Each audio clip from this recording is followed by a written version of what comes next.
Hey, the last video I did was a chapter reading of the Theon sample chapter from The Winds of Winter, so I thought we'd just do a quick recap and maybe some theorising on the future of the characters featured in that chapter. At the end of A Dance with Dragons, Theon has escaped Winterfell with Jane Paul, who's posing as Arya Stark, and they're captured by Mors Umber, so they're now Stannis' prisoners. They join Asha's prisoner party, who's en route to Stannis, who's currently in a crofter's village not far from Winterfell. The snows are so bad that making any kind of journey is slow and treacherous, and his men are growing desperate. They're abandoning him, eating their horses, and each other. Things are getting dire, and Stannis is not one to be caught with his pants down, so he's held up in this watchtower, plotting. We start this Theon sample chapter for the next book by overhearing the end of Stannis' agreement with a representative from the Iron Bank, Tyufyakin.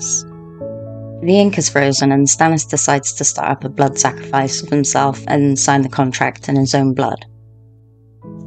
On the one hand, he takes himself entirely too seriously, and on the other, he is such a drama queen. Stannis gets this contract sorted and orders the banker to send him one of his men.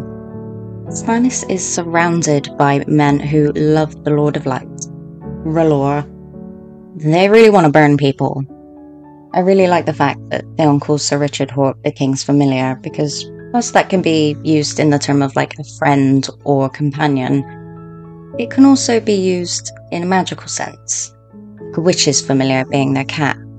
Someone who helps with their tasks. Be they magical or not, that's up for debate. Hawke tells Stannis that Lord Arnulf Karstark and his heirs are waiting outside. Before bringing the maester in, Theon recalls his escape from Winterfell and his capture. He's begging Stannis to let him down and not let Ramsay recapture him. Theon is terrified, and rightly so, but Stannis, he's confident in himself. The maester is brought in by Sir Richard Hawke, Sir Godry Faring, and Sir Clayton Suggs, who are all R'hllor worshippers, and Stannis questions the maester. He's the Dreadfort maester, and the maester is not supposed to be loyal to the Lord, but this one clearly is, and Stannis uses the truths he already knows and his guards as a threat to sniff out those lies, and it results in the man being carted off to a cell. For now. Now that Stannis' suspicions have been confirmed and the Karstarks are closely waiting by to break their fast, when the two men are alone, aside from Theon hanging on the wall like a tapestry, he orders Sir Richard Hawke to seize and question the Karstark men. Hawke leaves and Justin Massey returns to receive his orders from the king, which are to escort the Braavosi banker back, go via the wall, take Jane Paul with him and Alysanne Mormont, but not Asha Greyjoy, and he's a cheeky beggar for asking. He has been really pushing Stannis for a marriage to Asha, but Stannis does keep refusing. He gets quite snappy with Justin for questioning him and saying he should flee across the narrow sea, but he ultimately puts him in his place and sends him on his way.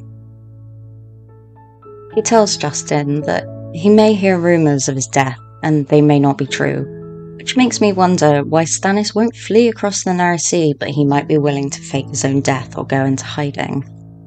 Weird. Seems silly. Maybe it's Robert vibes, you know, hiding in that village. Well, anyway, should Stannis die, Justin's orders are to return and keep fighting in Stannis' name, and to seat his daughter Shireen on the Iron Throne.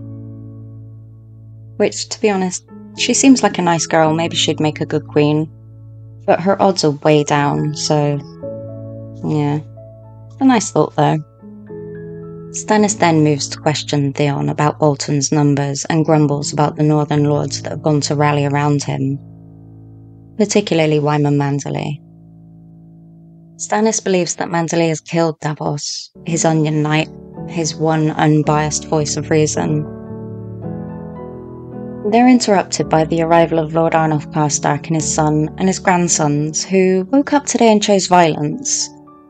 They drew their sword in front of Stannis and were quickly dealt with by his guards. The Lord and his son were smart enough not to move, and were now Stannis' prisoners and escorted out.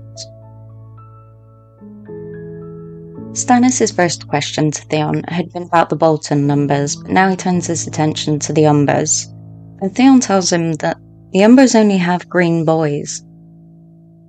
They're not really going to give Stannis much cause for concern. So Stannis is satisfied and says that Bolton is making a mistake sending some of his strength out into the field, because Stannis is going to have them. He talks about having the ground and using it to his advantage, which Theon laughs over. There's a lake in that village, and Stannis' men have been using it to poke holes in and fish. Stannis is hoping that when the Boltons come, because it is snowing up a storm out there still, it's going to be covered, the men aren't going to realise it's a lake and ride straight over it. And into it. Bye-bye, phrase. Sir Richard Hawke returns and informs the king of its success in taking the Karstark men. They say they don't know anything, and he asks if they should be questioned more sharply. Thankfully, Stannis shows some common sense and knows that these are just Karstark men following orders. Finally, Asha is brought in before the king, with her companions Carl the Maid and Christopher Botley, and Theon is hanging there thinking, what is she thinking? Can we not have a repeat of what just bloody happened with the Karstarks? Asha's got some boss energy about her and sasses the king. She even pushes her luck and asks for Theon to be unchained from the wall.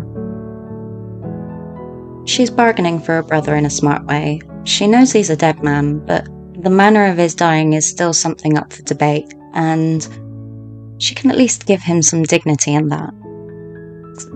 She asks that Stannis goes and beheads Theon in front of a tree, rather than burning him, which will be feeding the old gods rather than these new red gods. The old gods have been squawking and hinting this whole chapter via the ravens that they're after Theon, and I wonder if that's less to do with having him as a sacrifice and maybe more to have him in the right place at the right time. Stannis has a choice to make, and I don't think that Theon's going to manage to escape again. Do you think he's going to burn or bleed?